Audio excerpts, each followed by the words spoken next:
Big pass இது பாடல் மேடை இல்ல. மைக்க புடிச்சு ஜோக் அடிச்சா பாட்டு பாடினா டைட்டில கொடுக்கற இடமும் இல்ல. இது ஒரு ரியாலிட்டி ஷோ. இங்க விளையாட்டு முக்கியம், கேரக்டர் முக்கியம், ஸ்ட்ராட்டஜி முக்கியம். இதெல்லாம் இல்லாம சும்மா காமெடி பண்ணாலே வின்னர் நினைக்கிறது முதல் தவறு. எமோஷனலா பிளைண்டா சப்போர்ட் பண்ணி டிசர்விங் இல்லாதவருக்கு டைட்டில் கொடுத்தா அது ஒருத்தங்களை உயர்த்தல, அது அந்த ஷோவோட அர்த்தத்தையே கொலை பண்றது. நமக்கு பாட்டு பிடிச்சதுக்காக பிக் பாஸ் டைட்டில் கொடுக்கணுமா? அப்படின்னா இது ரியாலிட்டி ஷோன்னு சொல்லாதீங்க, மியூசிக் காமெடி ஷோன்னு போட்டு மாத்திடுங்க.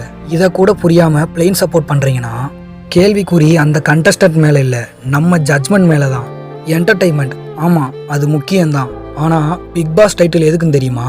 சிரிக்க வச்சதுக்காக, நல்லவனா நடிச்சதுக்காக இல்ல. அது ஒரு டெஸ்ட் கேரக்டர், ஸ்டாண்டர்ட் முடிவு எடுக்கிற தைரியம். இதெல்லாம் பார்த்துதான் டைட்டில் கொடுக்கறாங்க. இத கூட புரியாம அவர் நல்லவரு, அவர் ஜாலியா இருக்காருன்னு மட்டும் சொல்லி சப்போர்ட் பண்றீங்களா? அது சப்போர்ட் இல்ல, அது ஒரு இம்மெச்சூர் டிசிஷன்.